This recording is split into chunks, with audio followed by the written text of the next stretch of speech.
Okay, all right, then let's start with our second afternoon talk. So this is a multi-authored talk by Marta Sibierska, Monika Boruta, Żywiczyński, and Sławomir Wacewicz. And the person who will be presenting is Marta. And she's an assistant professor at the Department of Experimental Linguistics here at the Nicholas Copernicus University in Torun, and she's also a member of the Center for Language Evolution Studies here. And currently, she is doing a research stay at the Department of Cognitive Semiotics at Lund University through the Becker-Nava program. And the title of her presentation is "What's in a Mime? How Features of Pantomime Influence its Communicative Success and Exploratory Analysis." Thank you for the introduction. Thank you for giving me the chance to speak today. As Michael said, I will be presenting joint research, or a bit of it. So this is a study we've been working on together. This is an exploratory analysis. I will stress that a couple of times today, in which we're wondering about the particular features of individual pantomimic reenactments and how they impact whether pantomime is understandable or not. Some of you might have heard some version of this talk. I apologize for that. I promise this is the last time I'm going to talk about this study. The agenda for this talk is, first, I will try to explain a little bit how we came to our research questions guiding the analysis. I will also briefly speak about the data set that we used. This is a collection of video recordings of short pantomimes. Then I will talk about the analysis as such, and it consists in at least two phases. One more preliminary, in which we were trying to develop a set of features to code to investigate in the data set. And I will try to recreate our line of thinking about it. And this is why perhaps it can get a little bit messy at times. Then I will speak about the main analysis, in which we checked how these features that we coded in the dataset correlated with communicative success. I will present the results, but I will focus more today on the discussion part, which also won't be possibly a classical discussion, because rather than try to interpret the results, I will try to focus on some problems, some challenges that we had with this study. And possibly this is a kind of talk that will leave us with more questions rather than like firm conclusions. I hope you don't mind that. First, I always start this talk with defining pantomime. But we had a successful roundtable yesterday devoted to it, so I won't go into detail. I would like just to stress that, as we all know, there are multiple definitions of pantomime available, focusing on its different aspects. The one that we like to stick to is the official one. I really like this name. Understanding pantomime as a communication mode that is mimetic, non-conventional, motivated, multimodal, improvised, using the whole body rather than only manual, holistic, communicatively complex, self-sufficient, semantically complex, displaced, open-ended, and universal. Even though there might be some disagreement about how to define pantomime, I guess there is a consensus that pantomime is universal. All humans can, or almost all humans can produce it. It is universally understood due to its underlying meaning-making mechanism, iconicity, and transparency. It does afford successful communication in the absence of speech, and it is particularly good for bootstrapping communication. So creating, establishing communication de novo when there is a lack of shared language, shared cultural context as well. But that said, I would also like to stress that the fact that pantomime is universal does not by any means mean that it is uniform, in a sense that it is non-conventional as well. It is improvised. It is supposed to be spontaneous in specific contexts. And that implies that different people will mime even the same things in different ways, and they will adopt different strategies for communicating by means of pantomime. And also, some people will be better at it than others. And here is, again, an honorable mention of an extreme case, probably the very famous French mime, Marcel. So this led us to formulating the following research questions, which are quite general, but that was our starting point. So how do individual pantomimic acts of communication differ? Which features of pantomime, or pantomimes actually, are responsible for its effectiveness, for the fact that it is successfully understood? And in narrowing it down a little bit, what are the predictors or potential predictors, in fact, of communicative success of pantomime? Which of the features can be responsible for communicative success? And in order to address those questions, we looked at a data set that comes from a different study by Żywiczyński and colleagues from 2021.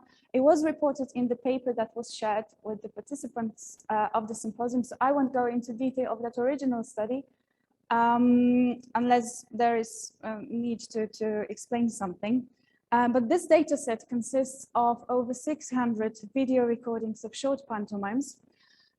In that study, we had 32 actors who were asked to communicate 4 transitive events: kissing, pushing, slapping, and waving without the use of words, based on the visual input that you can see here, a matrix of 20 images.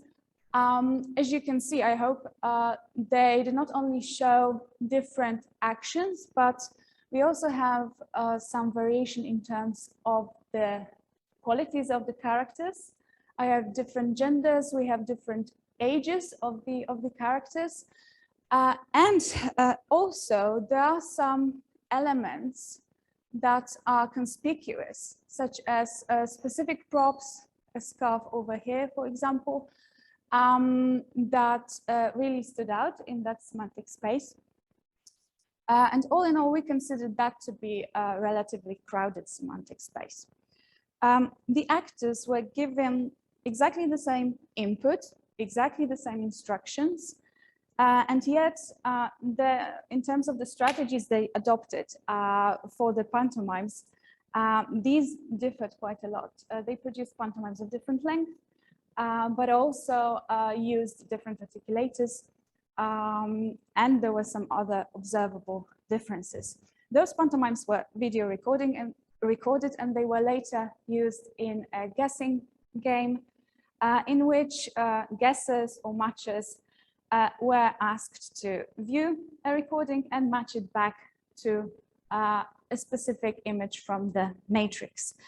And in this study, communicative success was operationalized basically as a guessability of a specific reenactment.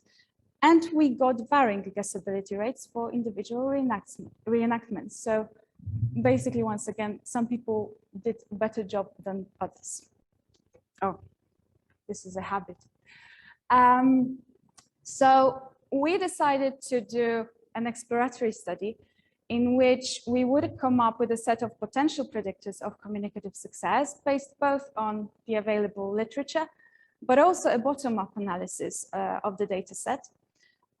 Then we wanted to code the absence or presence of these predictors, these features in the recordings, and then run some statistical tests to see if they correlate with guessability. And all that, once again, not necessarily to arrive at a definite answer, which of the features do account for communicative success, but rather, first of all, to make this very early attempt at developing something of a toolbox for analyzing recordings of pantomime, and also identify some points that might be worth investigating in separate studies in further research. Okay, so our starting point, we decided to start from this paper by Zlatev and colleagues from 2020, Pantomime as the original human-specific communicative system. It is a very comprehensible outline of some of the core features of pantomime, and it has been mentioned already. So again, I won't discuss it in detail. The authors describe less and more pantomimic communication based on a gradation of a couple of features. The first one is the ground, which is primarily iconic. So I guess that does not really have to be said. But we all know pantomime relies on iconicity. Here is an example of the actor mimicking with his hand the physical shape of a house, or actually a part of it, a roof. And the more primarily iconic such an act of representation is, also the more pantomimic in this prototypical sense it is, but it is a gradation. Importantly, in our data set, because of the design, because the actors were presented with visual input, we assumed their reenactments will be primarily iconic. But I will come back to the issue of physical resemblance, which first we decided to dismiss a little bit, but then it actually surfaced in later steps. Another feature is body expression. So pantomime is supposed to be more whole body rather than solely manual. But here, when it comes to practical analysis of videos, there arises this problem: which parts of the body should we actually take into account? So should we be as general as many of studies in gesture studies, and look, for example, hands jointly? Should we be as meticulous as I believe sign language research is? So should we analyze the exact positioning of the fingers? Should we view face as one articulator, or perhaps should we see it as a collection of a couple of articulators? We decided first to let's say meet in the middle. These are the articulators we took into account. So the head, the face separately, both again separately, two arms, separately two hands, the torso, and separately each leg. But as it turned out later, there was one quite potent articulator that we did not think of at the beginning, and I will come back to that later. Another feature of pantomime is that it mostly relies on first-person viewpoint and peripersonal space. Again, these have been explained already, so I will just mention them more in the context of the data set that we used. Here is an example from Zlatev et al. Of a first-person, extra-personal pantomimic gesture. The actor is flying as a bird. But in our data set, actually, we only had instances of first-person perspective. So none of the actors decided to represent the two characters, for example, with the two hands from an observer point of view. So this did not happen. We did, however, observe some instances of mixed perspectives. Here is an example of that from the paper again, by Zlatev and colleagues. The actor is choking himself. We could interpret it in the following way: his hands stand for the hands of the choker, but then the rest of the body is mapped onto the body of the one being choked. So this is a combination of the two perspectives, and we didn't have choking in our data set, but we did have hugging. And many actors, in order to represent hugging, hugged themselves and were at the same time the agent and the patient of this action. The other thing about viewpoint and space is that, as Latif and colleagues observe, to some extent, these are overlapping also with modes of representation, about which I am going to talk about in a sec. We also had some problems with operationalization, especially setting a clear boundary between peripersonal and extrapersonal space. Of course, it is both physical and conceptual and mental in a way. But if you, as a third party, are looking at a video recording, where exactly do you put this clear line that separates the two? Is it possible to separate them from such a perspective? So that would be a challenge. And then also in the data set we were analyzing in the pantomimes, a lot of things, so to say, were happening at the same time. So there were multiple shifts from peripersonal to extrapersonal space happening just one after another. So that would be another challenge. So instead of focusing on viewpoint and space, we decided to focus more on the modes of representation. We know that pantomime is supposed to rely mostly on enacting. Again, example from the paper with the actor acting as if he is hammering a nail. So this would be enacting. But apart from enacting, there are also other modes, such as embodying, molding, drawing, and also tracing. This one hasn't been mentioned yet, I think, during the symposium.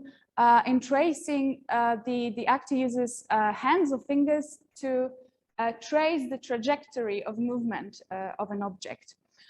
This classification was developed originally by Cornelia Müller, and it was supposed to be applied to gestures, hand gestures. But again, after the paper, we assume these can be applicable also to whole body expression. Okay, so to summarize this bit, at the very beginning, we had the following. So we wanted to look at the number of articulators used by the actors, and we wanted to take a look at the modes of representation. And you can see here that I skipped enacting, because actually all the pantomimes in the data set involved enacting, so there was no point coding it. I guess in theory, it would be possible to have a pantomime that would rely solely on the other modes, but that was not the case here, and it might be due to the nature of our visual stimulus, which featured people, perhaps with agents and patients being other animate objects or inanimate objects. It would be different, but that was not the case here. So this was our starting point, but we felt that this is not enough to describe everything that was happening in the videos. So we decided to add a couple of features, and we did that in a very bottom-up manner. So basically we had a joint viewing of a randomly selected set of recordings, 10 recordings, and we tried to come up with some other ideas, some other features that we could spot. I don't have time to go over all of our ideas in detail. I will come back to them if that is necessary. But just very briefly, we looked, for example, at how the actors differentiated between the characters. So how they marked, whether they marked gender of the character and age of the character. We looked also whether they represented the emotions of the characters that were visible in the images. We also thought about some features that could actually create potentially some noise in the communication. So repetition and redundancy, repetition of the same movements and redundancy, meaning that the actor used two different strategies, two different movements to communicate exactly the same content. So the example would be one of the actresses, in order to communicate the gender, male, she did something like that. She showed mustache and did a negation, and then showed long hair for a woman. So this is what we understood as redundancy. Again, I will come back to those if that is necessary. Once we added a lot of features, we felt we had too many of them. So we decided to eliminate a couple of those to make the final analysis a little bit more neat. And in order to do that, we followed this procedure. We had two expert coders that worked independently. They viewed two subsets of recordings at this point. Those that were the most successful, that had mean guessability of 1, and those that were the least successful and had the mean guessability of 0. That was in total 56 videos. The experts were allowed to view them multiple times and at decreased speed if necessary. And they coded mostly absence and presence of the features. We also at this point had two numerical variables that we later gave up on. And then consensus was reached based on discussion. There was no unsettled disagreement between the experts. And after we did the coding, we ran some correlation tests that showed us which out of this now long list of features are the best candidates for being something of predictors of communicative success. And here they are. So this is our final set of 6 potential predictors. And these were the mode of representation embodying, the mode molding, repetition, gender markers, image mapping, and salient elements. And now I will show you what these look like and define them as well. So first mode, embodying, in which, by definition, the actor would use typically hands to stand for an object as a whole. But actually, not only hands were used for embodying. And here you have an example of the actress using her long hair to stand for mustache. And I will come back to the issue of hair being an articulator. Mode molding. In this strategy, this mode of representation, the actor uses, again, typically hands to shape a transient 3-dimensional sculpture of an object. And in this example, you can see that perhaps the shape of the hands is not clearly visible in here, but the actress, she does not only shape the sculpture, but the movement is also indexical because she uses the space around her to position another character to her right and then enact the first character. So this is an important point, that the modes and the different strategies, they do not occur in isolation. A lot of them were happening at the same time in the data set. Repetition. So once again, the actor uses exactly the same movement at least twice in a single reenactment. The movement comes to clear rest position, sensu kendon, and then is resumed. And importantly, the repeated movement does not convey any new information. Here, the actor actually, like a couple of times in the reenactment, did that, enacting a woman, I think, and showing long hair. We assumed, again, that this could create some noise. Gender markers. When the actor indicated in any mode, by any strategy, the gender of at least one character from the input image. And we assumed this would allow the guessers to successfully identify, distinguish between the two characters from the images. Image mapping. When the actor recreated the physical orientation left to right of the input image in the footage frame. So here you can actually see the actor added some information to the image. He enacted the action of picking a flower, offering it to someone else. and then switched characters. But importantly, when he represented the boy from the image, he did that to our now left.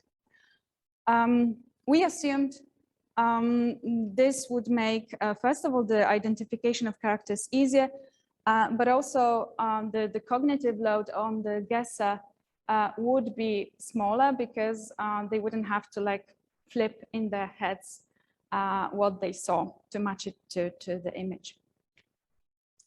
And salient elements.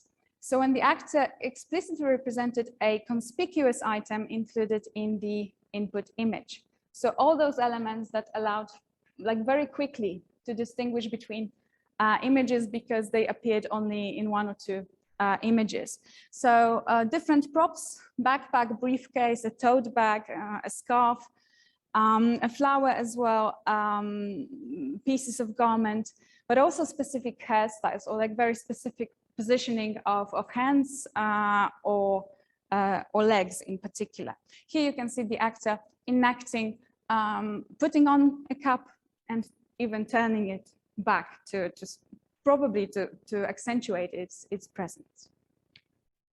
Okay, and now on to main analysis. Again, we followed the same procedure, but with this limited set of features. But now we coded all the videos in the data set, so over 600 video recordings of short pantomimes.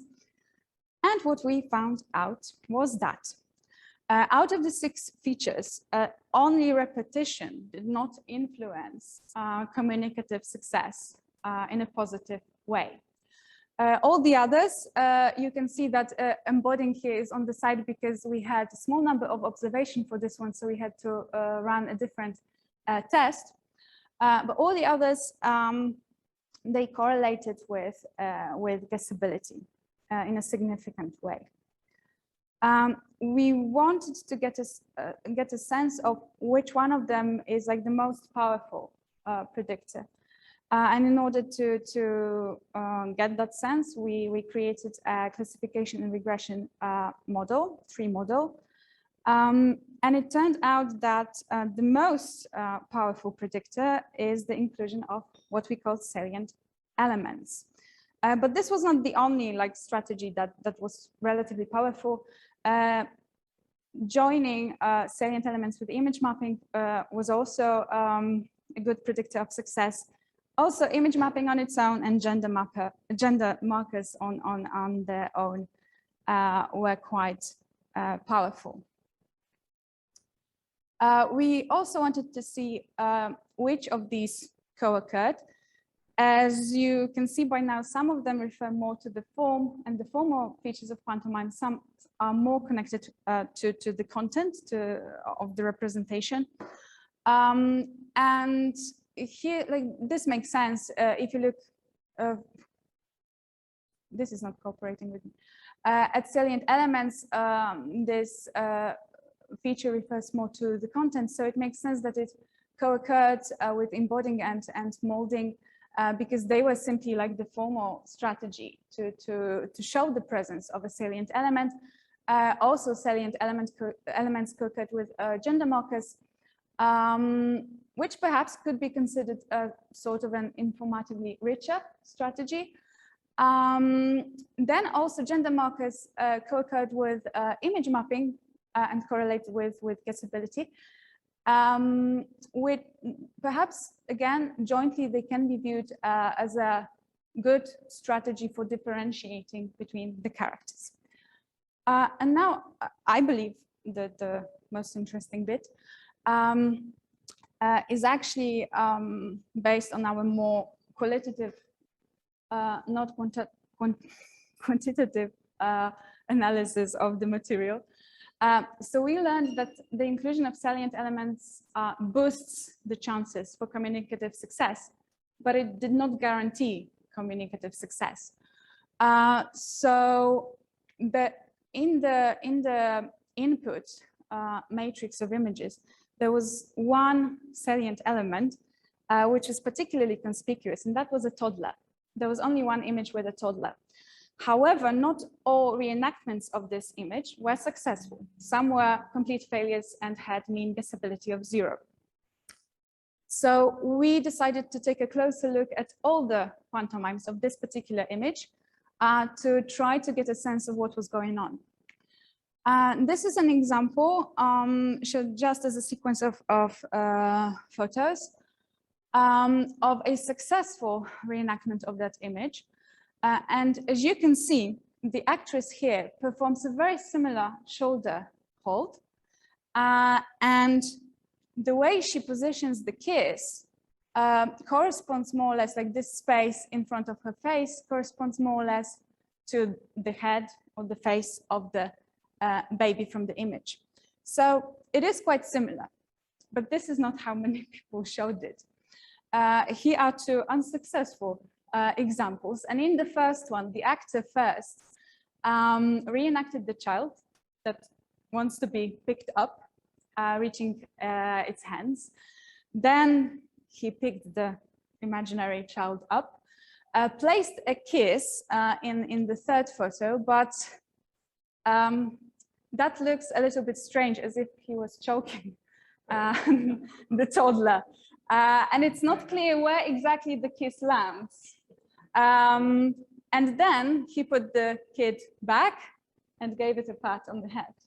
So a lot of added information, but also like the very action of holding the toddler and putting the kiss, it does not look exactly the same way as it does in the image. Here, a more minimal example, the actress showed basically something small, and then only the action of holding, and she was holding herself. Again, this does not look like the input image at all, I dare say. So it seemed that the physical resemblance here was absolutely crucial. And those representations that were based on, let's call it physical resemblance rather than a representation of the conceptualization of the action were more successful. My sort of story-like interpretation of this is that perhaps it can have something to do with visual memory. Those actors that were able to memorize the image and recreate the exact positioning of the arms and the toddler and the landing of the kiss were more accurate in keeping that physical resemblance. But some perhaps did a little bit of intersemiotic translation and looked at the image, and what they remembered was holding a baby and kissing it rather than the image itself. And this is what they showed. But this is just one of probably many possible stories that can be behind it. And of course, like this is true, this is true. This might be true about pictorial visual stimulus. So of course, in that sense, our data set was limited because we had very specific kind of stimulus. Another thing about salient elements was that they varied in terms of their salience, so to say. So some of them were really conspicuous and they were easily spotted by the experts at the first viewing of a recording. And some of them were not that easy to spot. And actually, here is an example. The actor was enacting walking while holding a tote bag. But the way he positions his hand, and also it's against a dark background of his clothing, it's not that easy to spot unless you know what you are looking for specifically. So the salience, it does not only rely on the salience of the object, but also the salience of expression. It can have something to do with the articulators used, with the actors' management of the positioning of their bodies in front of the viewers, the audience. But also what we noticed was that some actors made the effort to make the salient elements salient, even more salient than they were based only on the object.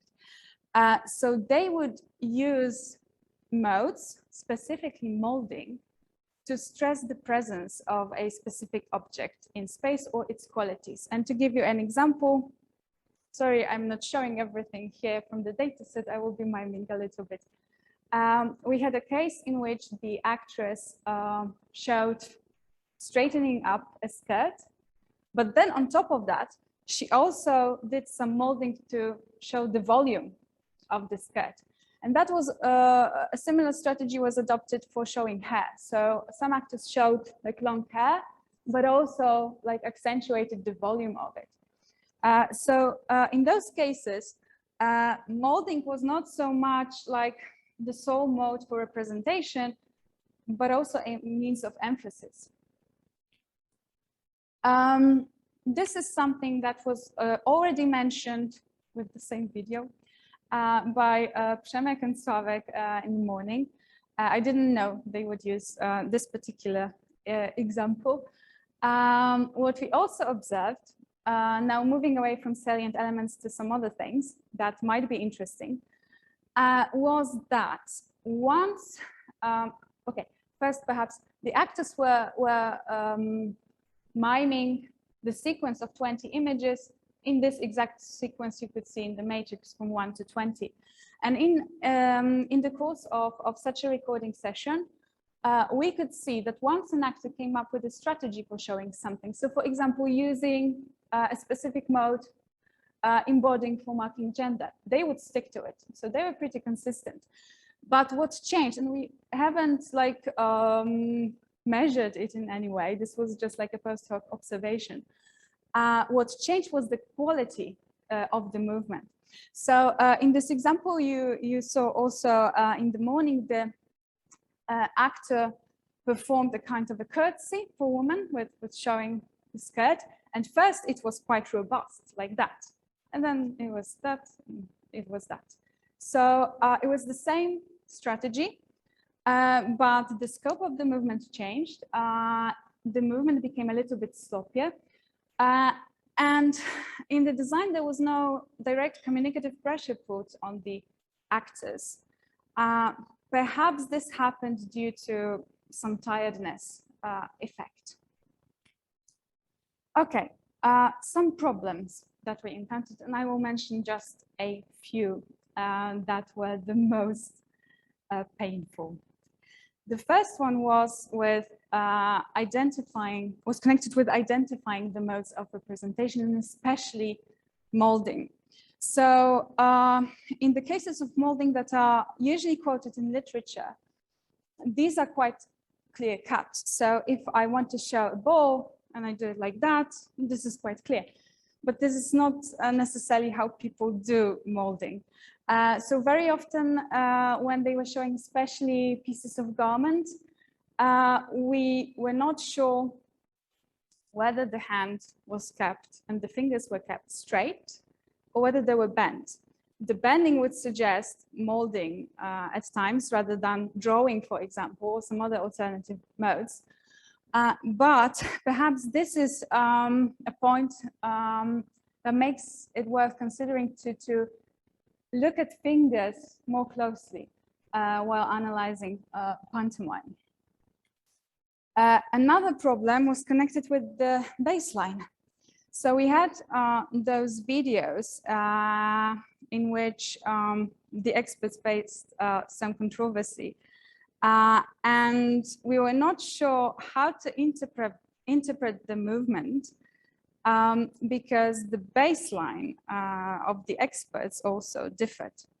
A good example was showing hair. So if I want to show a hair bun and I do it like that, if this is how I touch my hair in everyday life, this might be viewed as enacting. I am touching my hair. But then if this is not how you would touch your hair, it looks more like molding. So I'm showing the three-dimensional shape. So we were not always sure whether it is enacting or whether it is another mode. And one last thing that I will stress is that it turned out that long hair was quite a potent articulator. So those participants that had long hair used it quite a lot, and not only to fashion the hair into a specific hairstyle. So I wear my hair down, but I can put it into a ponytail to represent a ponytail. And by the way, would that be enacting or embodying? Because my hair is no longer my hair, but then it is still my hair. That sounds confusing, but this is what we were actually wondering about while analyzing the material. So the hair was used to represent hairstyles, which were very often the salient elements, but also to stand for something completely else. So as you can see, the actress used the hair to stand for mustache. If it was longer than mine, it was also used as a scarf sometimes. So it turned out to be quite a bit articulated that we did not take into account at the beginning. Perhaps it should be counted separately, even from the head, because you can use your head to nod, to shake it, but then perhaps hair should be viewed separately. And also here, in our particular data set, it was the case that women had long hair. So we observed some gender differences in terms of preferences for different modes of representation. Those people that had short hair did not have that option to fashion it into a specific hairstyle. So they would rely on enacting or embodying instead of whatever this is. And just to sum up, so coming back to our research questions, yes, definitely there are observable differences in the individual pantomimes, at least pantomimes that are reenactments of transitive events based on visual pictorial input. In our data set, it was the inclusion of salient elements that boosted communicative success in particular. Perhaps we could entertain the thought of extending salient elements onto something like objects that stand out the most in a specific semantic space and investigate it further in a separate experiment. And this was especially true when the reenactment bore a close physical resemblance to the picture. There were other predictors that proved to be relatively powerful, such as image mapping. And again, in more general terms, we could translate it perhaps onto representing physical orientation of the object in the surrounding space. Gender markers as one way of distinguishing between the represented characters, and those modes of representation that appear on top of enacting, especially molding and embodying. And once again, this was just an exploratory analysis. These are not conclusive results. I hope they are some food for thought and they can spark some interesting further studies and some interesting questions and comments. Thank you very much.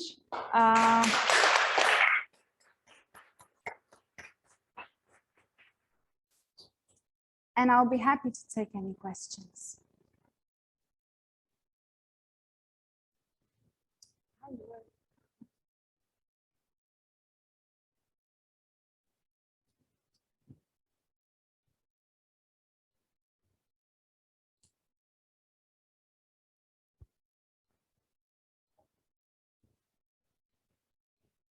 This isn't really just a theoretical question. It's kind of based on the data set. Oh, and thank you, Marta, for that very interesting talk, of course. Sure. You mentioned that the repetition was kind of the only technique that didn't boost the success in guessing. Were there any common denominators on when the performers, for example, were there certain elements that were often repeated, like one type of element was repeated by multiple people, or was there really no kind of unifying theme in what was repeated?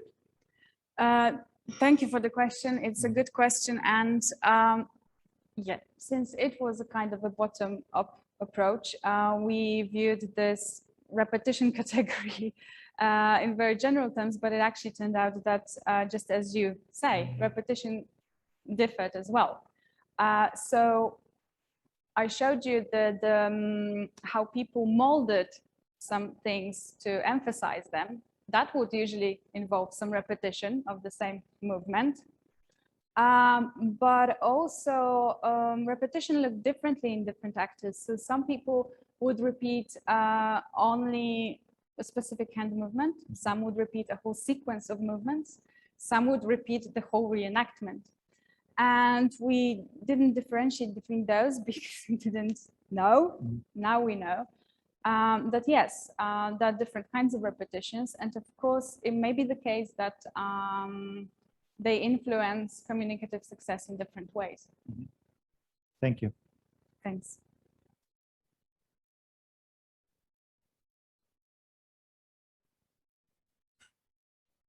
Thank you, Marta. About enactment, we've discussed that, and of course, it makes perfect sense that you're not coding because enactment is there always.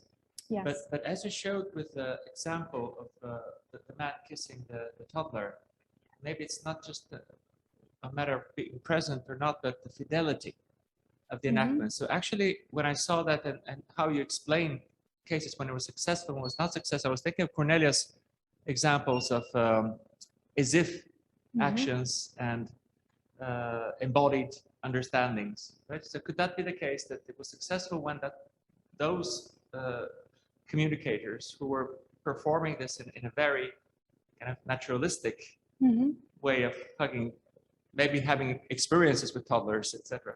Yes. So again, the baseline of people involved in the pantomimic act of communication and their motor sensory experience, previous experience of the world. I think Karen Emery stressed the importance of that in iconicity in various situations. So definitely this is one thing. Another perhaps is that, yes, we haven't coded for enacting. Instead, perhaps in our toolkit for coding, annotating pantomime, we should focus on some ways of measuring, operationalizing this physical resemblance. Probably a gradation again, instead of focusing on enacting. But again, it might also be the case that enacting was always there simply because the nature of our stimulus. Certainly something to be explored.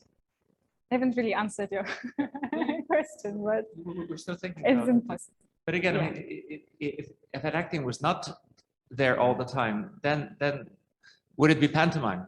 You know, it follows from our definition of pantomime that enacting would be the predominant mode. But again, there is enacting and enacting. I was thinking about the question that I got yesterday about variations in the quality of the performances. Some of those differences clearly have to do with that. So yeah. More. I guess it would be, it is theoretically possible for enacting not to be there. If I want to show, I don't know, a container and a ball and show that the ball goes into the container, perhaps that could be pantomime. And there is no enacting. But perhaps also this is very unnatural and people simply wouldn't do it this way in like an actual communicative setting. So again, another thing to be explored, I suppose.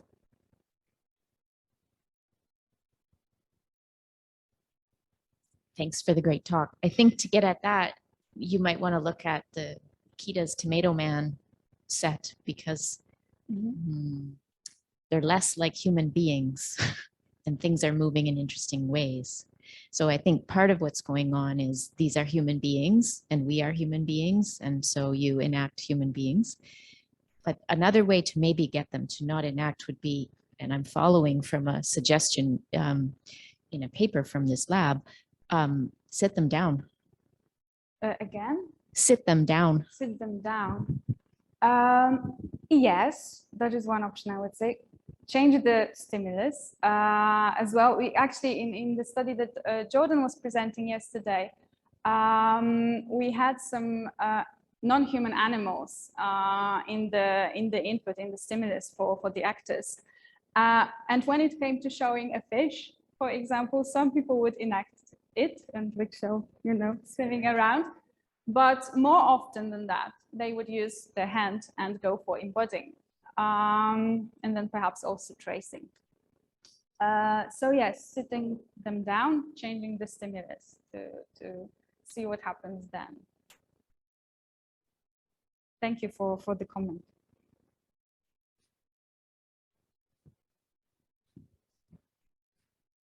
So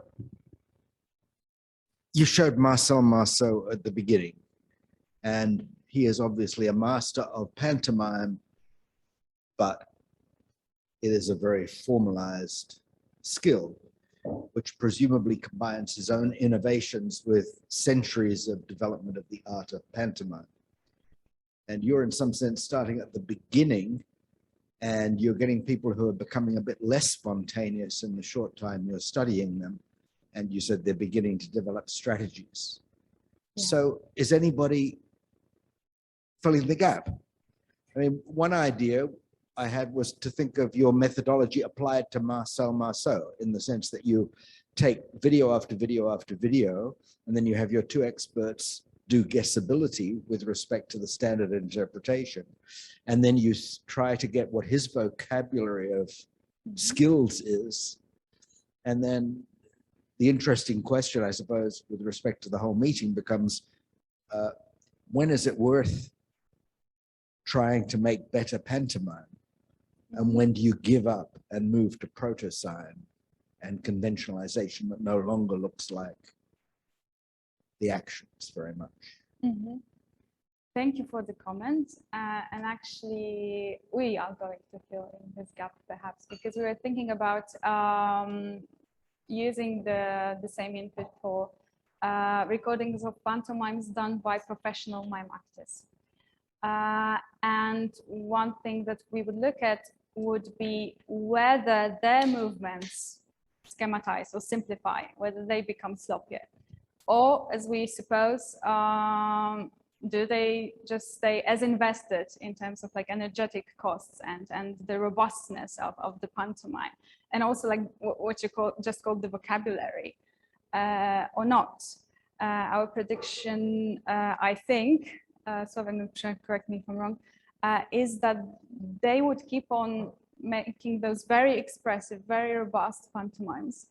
And here, like the issue of the background of the actor, the communicator, is crucial. So people who have some experience with movement training, with theater, who have that vocabulary available, their pantomimes would probably be quite different from those naive pantomimes done by naive actors. Yeah? People that have only those 20 images, 20 recordings to get a vocabulary of pantomime. I think I partially answered. Right, we have one online comment by Cornelia Müller. She first says, thank you for a really nice talk about a very interesting study. I would love to discuss this work with you with more time. Maybe we can find a way to do this, I'm sure. Today I have one comment on molding and drawing. I think the movement can be both molding and drawing. The result would be an ephemeral 3D sculpture. The modes of representation are not thought as being mutually exclusive. Yeah. And I have one question. Do you think the school of acting influences the type of pantomime? The school of acting, of mime acting. So first, the distinction, thank you for the question. This is a very good comment about the modes of representation. Yes, so that was also our conclusion, like in terms of hand gestures and gesture studies. I think we got a little bit used to having those quite clear-cut categories that work. And here we can see that actually in our data set, a lot of different modes co-occurred. Perhaps also it's not that important to be able to distinguish between molding and drawing. Perhaps like this bending of the fingers is not that important. What is important is that whatever you draw or mold is salient, for example, is conspicuous in the semantic space. And then the school of acting. I'm not sure I understand the question right, because I immediately thought about theater background or movement training background. If this is what you meant, Cornelia, I would say, of course it does influence your repertoire. I think she's nodding. Okay, good. That's good. I take that as a yes. successful communication. I guess it must play a role. There are different types of acting training, for example. There is movement theater, which would be pretty much about dance and mime. Apparently, most actors have some elements of pantomime in their training, but to a different extent. And there are different approaches to it. So you get different teachers with whom you engage in bodily mimesis imitation, and you'll probably carry on their exclusive vocabulary to use, I like this expression Michael used, the vocabulary of pantomimic gestures. I guess theater studies don't really look at pantomime in this way. When we were working on the paper with the definition of pantomime, my responsibility was actually to go over the perspectives on miming present in theater studies. And I was surprised because I haven't found a lot. Theater studies focus more on the storytelling aspect of pantomime or mime. But when it comes to providing a very technical definition of pantomime or the different strategies that are involved, they are a little bit blurry. So I suppose it would be difficult to even define these different vocabularies. But that is just my guess. I don't have a lot of experience with that. Again, probably a thing that should be investigated. Thank you very much. Thank you. Okay, yeah. Thanks. I think then, we have one last question before we go into the coffee break. Yes, so you've said that you also that some people that have long hair had the advantage. So my question would be, did it happen with clothes also? And if yes, then did you analyze it? A very good question. Thank you, Jakub. Well, I voiced it in this way, that having long hair was an advantage here. Perhaps not an advantage, but it made the pantomimes differ, for sure. And this is a very good question. Yes, of course. So apart from long hair, if you have that, you can also utilize your own clothes to stand for something else than they are. We haven't observed that in our data set, but perhaps again, analyzing some other recordings, it should be taken into account how the actors use their immediate surroundings, the space. This is something we considered here, but also their garments and whatever else is there. Also now I'm thinking about the instructions we usually give the actors in those studies.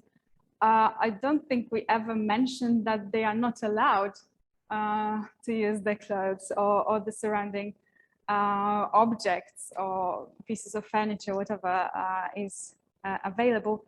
And yet I think, and correct me if I'm wrong, so far no one really did that. But maybe this is also due to the artificial quality of an experimental setting that we deal with. Thank you for the question. Okay, then thank our speaker again. Thank you.